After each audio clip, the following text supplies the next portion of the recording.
Cette femme jetait ses ordures par la fenêtre tous les jours, même si elle tombait sur les passants en bas. Elle se contentait de dire que c'était le karma de la victime, jusqu'au jour où elle jeta une fois de plus ses déchets par la fenêtre, et toucha accidentellement une jeune femme qui se garait. Le choc violent fit perdre connaissance à la jeune femme sur le coup. Des personnes âgées d'environ virent la scène, et se précipitèrent pour lui porter secours. Elles constatèrent qu'elle respirait encore. Tout le monde s'empressa de chercher son téléphone pour appeler les secours. Quant à la femme à l'étage, voyant qu'elle avait blessé quelqu'un, fut soudain prise de panique, de peur qu'on découvre que c'était elle. Elle ferma précipitamment les fenêtres de son appartement, espérant ainsi échapper à ses responsabilités. Mais ce qu'elle ignorait, c'est que la jeune femme évanouie n'était autre que sa propre fille. En effet, à peine 3 minutes plus tôt, la jeune femme venait de raccrocher avec ses parents et s'apprêtait à se garer. Ne trouvant pas de place de stationnement, elle avait voulu chasser quelques personnes âgées qui jouaient en bas. Voyant qu'elle refusait de partir, la jeune femme était sortie de sa voiture et avait renversé leur table, alors qu'elle se réjouissait de les avoir fait céder. L'instant d'après, elle fut assommée par une bouteille tombée d'en haut. Voyant cela, ils appelèrent aussitôt les secours. Pendant ce temps, pour fêter le retour de sa fille,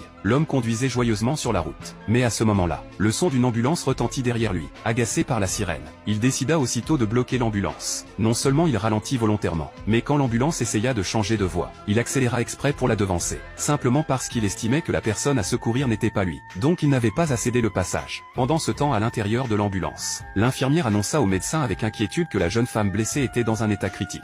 Il devait arriver sur les lieux immédiatement. En entendant cela, le médecin demanda urgemment au chauffeur d'accélérer et de doubler. Mais l'homme devant refusait toujours de s'écarter. Voyant l'ambulance tenter de passer, il la bloqua délibérément une fois de plus. À ce moment-là, l'homme reçut un appel du gardien de la résidence. Il apprit que quelqu'un avait été blessé dans le quartier. En tant que gestionnaire de la copropriété, il fut immédiatement contrarié, car dès qu'un accident survenait, il perdait sa prime de l'année. Pour évaluer la gravité de la situation, il demanda aussitôt au gardien de lui envoyer des photos de la scène. Pendant ce temps, le gardien trouvait la jeune femme de plus en plus familière, jusqu'à ce qu'une personne âgée le lui fasse remarquer. Le gardien réalisa soudain qu'elle ressemblait à la fille de cet homme. Mais après avoir envoyé la photo, alors qu'il s'apprêtait à le lui dire, l'homme lui coupa brutalement la parole et le réprimanda, disant que l'accident de cette fille lui faisait perdre sa prime, et que même si elle mourait, ce ne serait que le karma qu'elle méritait. Puis il ignora le gardien et raccrocha, sans savoir que celle qu'il prétendait mériter son karma était sa propre fille, et que c'était elle que l'ambulance derrière lui tentait de sauver. Totalement inconscient de cela, il continuait de bloquer l'ambulance, jusqu'à ce que 30 minutes plus tard il reçoive un autre appel de sa femme,